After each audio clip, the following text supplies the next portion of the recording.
जय हिंद दोस्तों, कैसे हो आप सभी। आई होप आप सभी मस्त होंगे।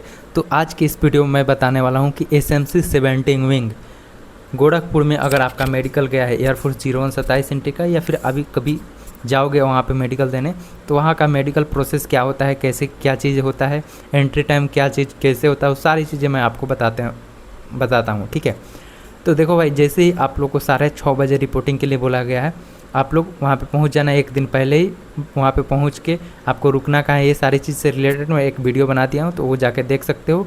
उस वीडियो का लिंक मैंने डिस्क्रिप्शन में दे दिया है। ठीक है, वहाँ पे पहुँच जाओगे मतलब एंट्री के लिए, तो वहाँ से आपको आधार कार्ड जो है और आपका मेडिकल स्लिप, वो दो चीज़ बोलेंगे। बाकी आपके जो फ़ोन होंगे, ईयरफोन होंगे, उसको बोलेंगे कि बैग में रख दो, या फिर वो एक दूसरा बैग बोलते हैं, उसमें आपको जमा कर देना होता है। दूसरा वो बैग बोलते हैं, तो उसमें अपना जितना भी इलेक्ट्रॉनिक गैजेट है, जैसे फ़ोन हो चाहे चार्जर हो गया, ब्लूटूथ हो गया, तो आपको पैक करके अच्छे से एक दूसरे बैग में जमा कर लेते हैं। ठीक है, बाकी आपके हाथ में डॉक्यूमेंट होगा, आधार कार्ड, उसके बाद मेडिकल स्लिप, दो चीज़ होगा। उसके बाद आपके जो मेडिकल स्लिप का जो कट पार्ट होगा वो खुद लेके आएंगे, उससे मैच करेंगे। उसके बाद आप लोग का एंट्री लेंगे।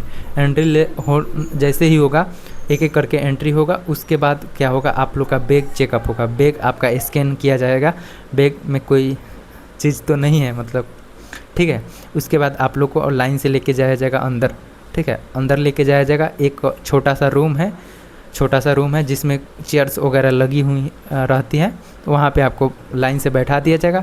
फिर बोलेंगे कि आप लोग जो है अपने कपड़े उतार दो, सिर्फ शॉर्ट्स में रखना। ठीक है, ये चीज़ हो जाएगा। उसके बाद आपको आपके जो चेस्ट होंगे उस पर आपके जो है चेस्ट नंबर लिख दिए जाएंगे। आपके जो चेस्ट होंगे वहाँ पे चेस्ट नंबर लिख दिए जाएंगे। उसके बाद जो है ग्रुप बना दिया जाता है, 10-10 का, 15-15 का, या फिर जैसे भी जितने भी कैंडिडेट प्रेजेंट रहते हैं उसका ग्रुप बना दिया जाए। 15 का जैसे बना दिया, या फिर 10 का, या फिर 9 का, ऐसे मतलब ग्रुप बना दीजिएगा। फिर ग्रुप बना देने के बाद सबका पहले ब्लड, सबको दो क्या बोलते हैं, उन डब्बे दी जाती है। एक होता है ब्लड वाला ही डब्बी दे दी जाती है। वहीं से आपका पहले तो ब्लड लिया जाएगा, मतलब आप कुछ खाना नहीं खाए हुए रहते हैं तभी आपसे पहले ब्लड लिया जाएगा। सबसे ब्लड ले लिया जाएगा। फिर आपको बोले जाएगा कि जाके अपना यूरिन दे दो। ठीक है, उसके बाद ये हो जाएगा। उसके बाद जो है आपको बोले जाएगा कि जो है कुछ खाना खा लो। ठीक है, कुछ खाना खा लो ऐसा बोला जाएगा। पानी पीने को बोला जाएगा, जिसको यूरिन नहीं आ रहा हो तो बोला जाएगा भाई आराम से खा लो पी लो, जो भी है, हल्का खाना खाना है। उसके बाद फिर से आपसे एक ब्लड लिया जाएगा, ब्लड सैंपल फिर से लिया जाएगा, यूरिन सैंपल ले लिया जाएगा। ठीक है, ये चीज़ें हो जाएगी। तो फिर उसके बाद ग्रुप वाइज सबको डिवाइड कर दिया गया रहता है। उसके अकॉर्डिंग एक जगह किसी का डेंटल पॉइंट चेक होगा, तो एक जगह किसी का आई पॉइंट चेक होगा। फिर ऐसे ही सबको मतलब किसी का एक तरफ डेंटल में होगा तो दांतों का अच्छे से चेकअप होगा। ठीक है, फिर वहीं पे आई का एक रूम है, तो उस रूम में आप लोग का आई चेकअप होगा। ठीक है, आई में पहले आपका डिस्टेंट विज़न होगा, और वहाँ पे आपका जो है ये भी हो जाता है, क्या बोलते हैं उसको, हियरिंग टेस्ट, वहीं उसी रूम में हो जाएगा। ठीक है, और रूम से बाहर निकलोगे तो एक टेबल लगे रहता है, वहाँ पे आपको शायद जो है क्या बोलते हैं वो कलर विज़न वाला बुक दिखाया जाएगा, और वहीं पे आपका नियर विज़न भी चेक कर लिया जाएगा। ठीक है, ये चीज़ें यहाँ पे चेक हो जाएगी, बस वहाँ पे नॉर्मल इतने ही चेक हो जाएगी। बाकी आपका जो है प्राइवेट पार्ट हो गया, या फिर नोकनी हो गया, या फिर जो है आपके हाथों का स्वीटी पाम, ये सब एक वहाँ पे कैबिन है, जो वहाँ के हेड ऑफिस है उसके कैबिन में होगा। तो वहाँ से ग्रुप में मतलब 15-15 का ग्रुप बना है, या फिर 8-8 जैसा भी ग्रुप बना रहता है, उसको कैबिन में लेके गए थे हम लोग का, मैं बता रहा हूँ।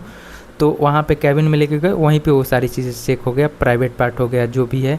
उसके बाद जो ईयर वैक्स हो गया, यानी कानों का DNS का पॉइंट, वो सब अंदर ही रूम में कर लिया गया। ठीक है, बाकी ये चीज़ यहाँ पे हो गया।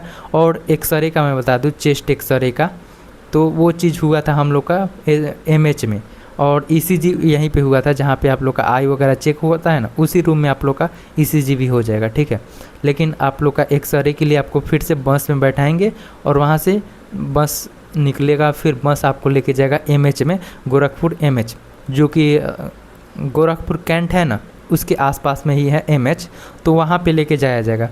ठीक है।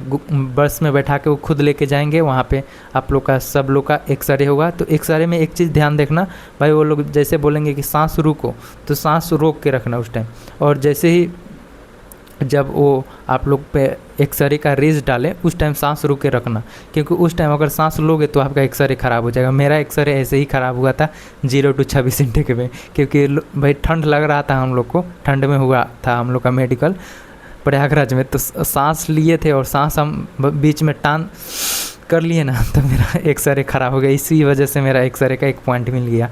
पर इसलिए मैंने आपको ध्यान दिला दिया कि वहाँ पे बोलेंगे सांस रुको, तो सांस रोके रखना जब तक कि वो एक्सरे मार ना दे और एक्सरे आप का कर ना ले, ठीक है। तो मतलब 2-4 सेकंड ही रहता है, उसी सेकंड में मेरा गड़बड़ हो गया, इसलिए मैंने बता दिया आपको। तो वहाँ पे ध्यान देना, एक्सरे वहाँ पे होगा, जितने भी आपके 45 दोस्त होंगे सभी दोस्त का वहाँ पे होगा। फिर वहाँ से बस में बैठाएंगे, काउंटिंग होगा सब चीज़ का। फिर वहाँ से आपको लेके आएंगे एसएमसी में लेकर आएंगे। फिर वहाँ पे आप लोग का एक जो है हाइट हो गया, वेट हो गया, ये सारी चीज़ चेक हो जाएगी। अगर आपके बॉडी में कहीं मार्क वगैरह होंगे तो मार्क वगैरह भी नोट होते हैं, क्योंकि अगर रीमेडिकल देने जाओगे तो वही मार्क चेक किया जाता है कि ये मार्क इस बंदे में है तो यही वो बंदा है या फिर दूसरा, इसलिए वो सारी चीज़ चेक की जाती है, ठीक है। उसके बाद लगभग ये चीज़ें आपका 4 से 5 बजे तक कंप्लीट हो जाता है। बाकी आपका मेडिकल रिपोर्ट बनते बनते 7-8 बज जाते हैं, ठीक है। तो लगभग 9 बजे या फिर 8 बजे करीब आप लोग को ग्रीन कार्ड रेड कार्ड दे के मतलब छोड़ते हैं। तो इतना ही प्रोसेस होता है, ठीक है।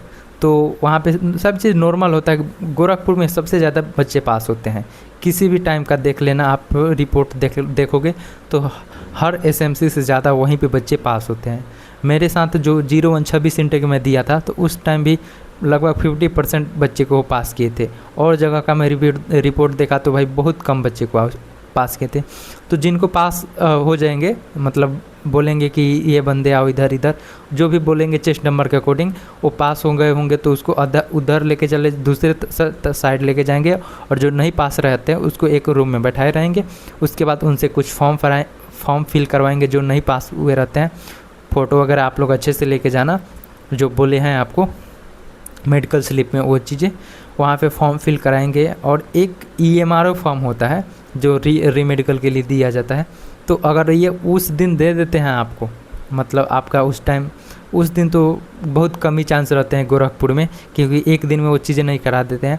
लेकिन सारे फॉर्म आपसे फिल करवा लेंगे और बोलेंगे कि नेक्स्ट डे 11 बजे करीब आना एक EMRO फॉर्म लेके, जिसमें कि 40 रुपये का एक पेमेंट रहता है SBI की वेबसाइट से। 40 रुपये का DD जो बोलते हैं ना, उसी को EMRO बोलते हैं। तो एक 40 रुपये का वो, उसके बाद रेड कार्ड का ब्लैक एंड वाइट प्रिंट, ये चीज़ जमा करना होता है, जिससे आपका मेडिकल का जो है रीमेडिकल का एक एडमिट कार्ड दिया जाता है। तो ये चीज़ अगर सेम डे कर देते हैं तो ठीक है, लेकिन सेम डे तक बहुत कम ही पॉसिबल होता है, क्योंकि वहाँ पे आसपास में प्रिंट करने का कोई जगह नहीं है, ठीक है। लेकिन हम लोग उपाय लगाए थे प्रयागराज में, हम लोग अपना जो 40 रुपये का पेमेंट सब लोग अपने आप से ही कर लिया था। मैंने सबको, मतलब वहाँ पे चीज़ हुआ था, मैंने पहले से दिया था, वहाँ पे बहुत सारे ऐसे थे जिनको नहीं पता था। मैंने बोला सब लोग फ़ोन निकालो, मैं बता रहा हूँ, जैसे जैसे करो वैसे वैसे करके सब ने अपना 40 रुपये का पेमेंट किया।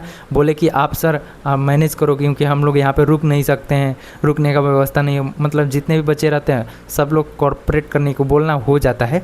एक दिन में 40 रुपये का पेमेंट करना रहता है, उसका प्रिंट वो खुद, उनके प्रिंटर रहते हैं उनके पास, तो उनसे प्रिंट करा लाना। और रेड कार्ड का प्रिंट उनसे बोलना कि सर कर लीजिए। तो बहुत कई बार तो कोऑपरेट कर लेते हैं, अगर नहीं करते हैं तो फिर आपको एक दिन रुकना पड़ेगा। फिर नेक्स्ट डे आपको प्रिंट वगैरह सारी चीज़ें ले जाके जमा करना पड़ेगा। फिर जो है आपको वहाँ से आपको रीमेडिकल का एडमिट कार्ड देते हैं, ठीक है। तो ये EMRO फॉर्म एक होता है जो ऑनलाइन भरना रहता है, जिसमें 40 रुपये का पेमेंट करना होता है। ये चीज़ें मैं आपको बता दूँगा कैसे करना है ऑनलाइन।